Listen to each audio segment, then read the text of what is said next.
নমস্কার, আশা করি সবাই ভালো আছেন। আমাদের চ্যানেলটি যারা দেখছেন, পছন্দ করছেন এবং সাবস্ক্রাইব করছেন তাদের অসংখ্য ধন্যবাদ। আপনাদের সাপোর্ট আমাদের অনেক দূরে এগিয়ে নিয়ে যায়। আজকে আরেকটি গল্প আপনাদের সঙ্গে শেয়ার করি।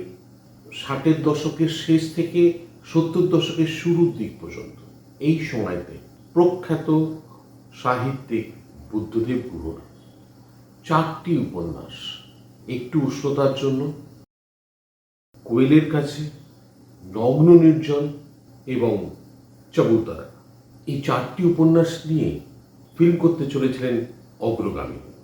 অগ্রগামী আপনাদের আগেই বলেছি, গ্রুপ অফ ডিরেক্টরস, যারা 4-5 জন একসাথে মিলে পরিচালনার কাজ করছিলেন এই 4টি ছবির জন্য কিন্তু। এবং এই 4টি গল্প যারা পড়েছেন তারা জানেন কি অসাধারণ গল্প।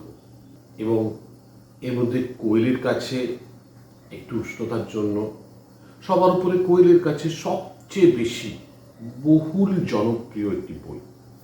অনেকেই চেষ্টা করেছে, আমার জানা, আমার দেখা, কিন্তু তার অনেক আগেই চেষ্টা করেছিলেন অগ্রগামী। এবং 4টি ছবির রাইটস কেনা ছিল তাদের, এবং এই 4টি ছবিতেই তারা উত্তম কুমারকে কাস্ট করেছিলেন।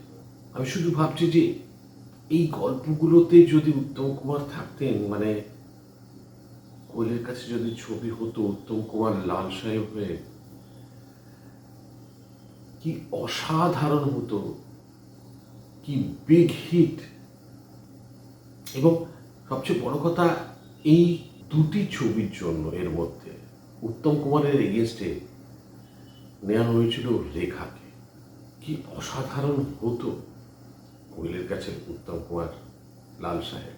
মোস্ট প্রবাবলি রেখা লালতির চরিত্রে অভিনয় করত। খুবই দুঃখজনক, হতাশাজনক, 4টি ছবির একটি ছবিও শেষ পর্যন্ত মুক্তি পায়নি, এবং এটা আমাদের দুর্ভাগ্য। শুধু তাই না, এর সঙ্গে ছিলেন আমজাদ খান। মানে যুগান্তকারী ছবি হতে পারত এই সমস্ত স্টার কাস্ট নিয়ে, কিন্তু হয়নি।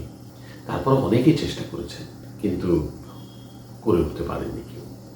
যাই হোক, স্বপ্ন সবসময় সত্যি হয় না, কিছু কিছু সময় বড় বেদনাদায়ক হয়ে দাঁড়ায়। কারণ আমার বিশেষ ভালোবাসা ছিল, আছে কোয়েলের কাছে। সেই ছবিটা উত্তম কুমার, রেখা এবং হতে পারত আমজাদ খানকে নিয়ে। এরপর আপনাদের বলবো উত্তম কুমারের আরও কিছু অপ্রকাশিত ছবির গল্প। আবার দেখা হবে আগামী পর্বে। ভালো থাকবেন। নমস্কার।